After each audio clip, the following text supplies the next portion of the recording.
Magandang araw po mga kawangis ko kung saan man sulukan man ang mundo. Ito ang inyong lingkod, Anton Olson. Sa mga kapwa ko OFW dyan sa Middle East, Yumkin Side. Ngayon ang pag-uusapan natin tungkol po sa barangay election as SK election ngayon 2025. Matutuloy ba o hindi?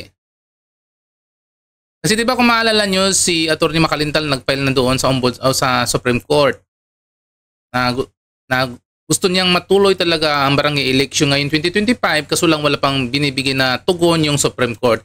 Ngayon, ang nangyayari, in-explain na ngayon ni Boch Serrano kung bakit hindi matutuloy yung barangay election. Pero ang dami pong mga nagsasabi na dapat matuloy kaso nga ang nangyayari ngayon, wala na tayo nababalitan sa mga mainstream media, sa mga social media, tungkol po sa mga barangay election at SK election. Wala na tayo nababalitan. Lagi na lang sa katiwalian, sa flood control, tungkol na lang sa mga earthquake, which is yan po ang current na mga issue ngayon. Pero yung tungkol po sa mga election, tungkol sa barangay election, wala na tayong mababalitan. Kasi nga, ang ini-imprintan nila ngayon ay yung 2026 na barangay election for next year, pati yung burn na pang Mindanao. 'Di ba? Wala kasing hindi na kasi nagbibigay ng tugon yung COMELEC na kung matutuloy ba ang barangay election at SK election ngayon 2025. Wala. Kaya ngayon pakinggan po natin ngayon ang mga punto de vista ni Boch Serrano. Tuloy pa ba ang barangay at SK elections sa December 1, 2025? Hello Philippines, I'm Boch Serrano. Welcome to the Fourth Estate. Tuloy pa ba ang barangay at SK elections ngayong darating na Disyembre 2025? Balita lamang po at diretsuhan na. Malabong-malabo na po dahil sa mga sumusunod na pangyayari. Una, wala pa pong desisyon ang Korte Suprema simula nang nag-file si Atty. Romulo Makalintal na ideklara ang pinasang batas na Republic Act 12232 na unconstitutional. Kung wala pang desisyon ng Korte Suprema, ang nananaig na batas ngayon ay ang November 2, 2026 BSKE elections. Pangalawa, walang naganap na filing of Certificate of Candidacy nitong nakaraang October 1 to 7. Kung walang filing ng COC, walang kandidato para sa December 1 BSKE. Pangatlo, tinigil na ng Commission on Elections o ng COMELEC ang paghahanda para sa December 1, 2025 BSKE elections. Ibig sabihin nito, wala na ring calendar of activities na mananaig sa darating na Oktubre hanggang Disyembre. Wala ng election year, wala ng filing, wala ng election period, wala ng gun ban, wala ng COMELEC commitment for honest elections, wala ng premature campaigning period, at wala ng campaign period na naka-schedule. Ang ibig sabihin, wala na. Pangapat, wala pang nilalabas na temporary restraining order ang Korte Suprema para sabihin na wala munang epekto ang Republic Act 12232 at para maituloy ang BSKE 2025. Panglima, mag-uumpisa ng mag-imprenta ang COMELEC ng mga balota para sa November 2, 2026 BSKE. Ibig sabihin, mismong COMELEC hindi na naniniwala na matutuloy ang BSKE ngayong taon sapagkat ang nakalagay sa pinapa-imprentang balota ay 2026 na. Bakit? Sapagkat ang preparasyon ng Commission on Election ngayon ay para sa BARM Parliamentary Elections o bagong tinatawag nilang BPE. Ang BPE magaganap sa buwan ng Marso 2026. Ibig sabihin ang calendar of activities nito ay lalabas ngayong buwan ng Disyembre o Enero.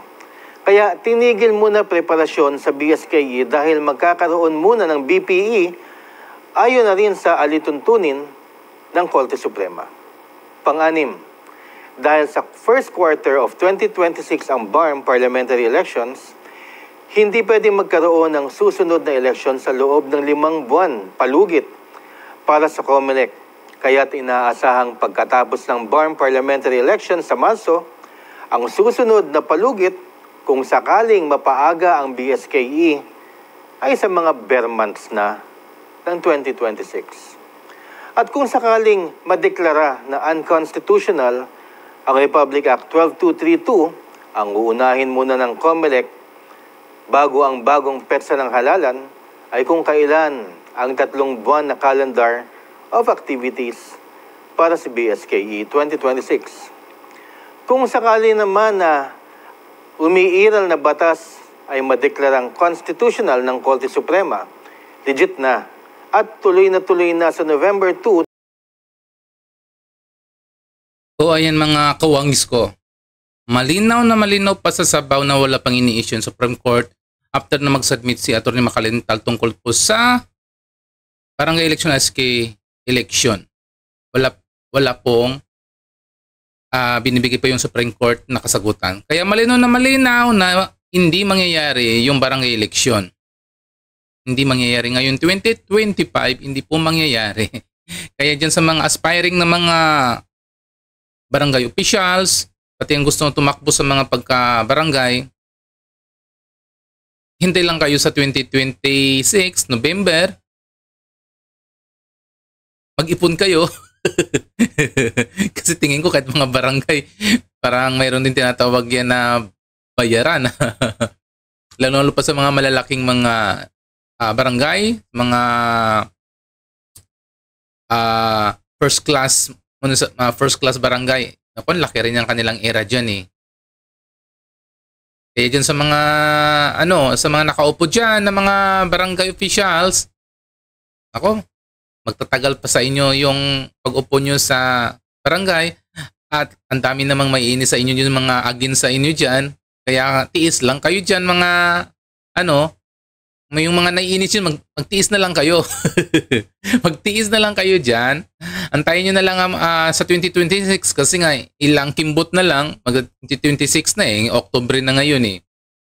Kaya, ayun tignan nyo naman sa sinabi ni Botserano, wala pa talagang naimprinta nila yung burn na election, pati yung burn na pang 2026, pati yung pang 2026 na barangay election. Ngayon, wala na talaga. Kasi nga, kahit hindi na nagpapa-interview si COMELEC chairman diyan, talagang obvious na talaga na sa 2026 na mangyayari yung barangay election. Kaya mag-ipon muna kayo diyan sa mga gusto diyan. Mag-ipon muna kayo diyan sa mga kabataan diyan. Mag-ano muna kayo, magre-ready muna kayo kung gusto niyo tumakbo sa SK chairman kasi nga na next year pa yung barangay at SK election. Kaya ipon-ipon muna kayo dyan kasi nga dito ngayon sa namin, barangay namin nagkakaroon ng bayaran din eh. Kaya mag-ipon muna kayo, kung meron kayong maiipon, mag-ipon muna kayo. Sa mga aspiring dyan, sinasabi ko sa mga aspiring. Kaya magtuon muna tayo ng pansin ngayon sa nangyayari sa katiwalian sa Pilipinas at magdasal tayo sa nangyayari dito sa Pilipinas tungkol sa mga lindol na hindi naman sana mangyari sa mga iba-ibang rehiyon. Yan, wala naman tanging pong maibibigay sa atin, nagbibigay po ng ng kalakasan at tibay ng loob, kundi magdasal na lang tayo. Kaya sa mga kapwa ko OFW dyan, sa mga hindi pa nakasubscribe dyan, please subscribe my channel at i-like ng aking mga videos. Sa ngayon po, mga kawangis ko, masalam and babay muna sa ngayon.